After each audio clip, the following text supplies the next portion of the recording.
Donald ட்ரம்பினுடைய பேச்சு விடிந்தால் போச்சு என்பது போலத்தான் அண்மை காலங்களில் டொனால்ட் ட்ரம்பினுடைய பேச்சுக்கள் அனைத்தும் இருக்கிறது.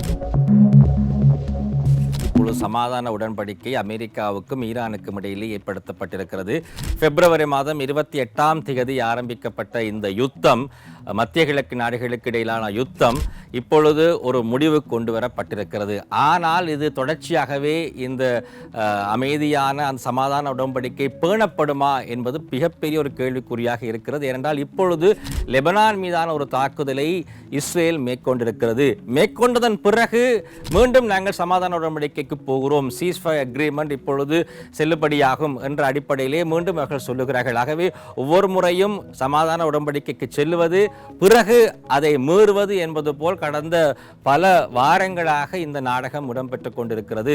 சர்வதேச சந்தையிலே கச்சா எண்ணெயினுடைய விலை பிப்ரவரி 28ஆம் தேதியிலிருந்து மார்ச் 15ஆம் தேதி என்ற அந்த காலப்பகுதிக்குள் $119 per barrel வரை அதிகரித்தது. ஆனால் இப்பொழுது இந்த சமாதான உடன்படிக்கை எல்லாம் வந்ததன் பிறகு கிட்டத்தட்ட $75 per barrel வரை வீழ்ச்சி அடைந்திருக்கிறது. அன்னளவாக 36% வீழ்ச்சியை இந்த சர்வதேச சந்தையிலே கச்சா எண்ணெயினுடைய விலை வெளிப்படுத்தி இருக்கிறது. ஆனால் எங்கள் நாட்டிலே எரிபொருளுடைய விலை இனிவரும் காலகட்டத்தில் தான் குறைவடைவதற்கான வாய்ப்பு இருக்கிறது.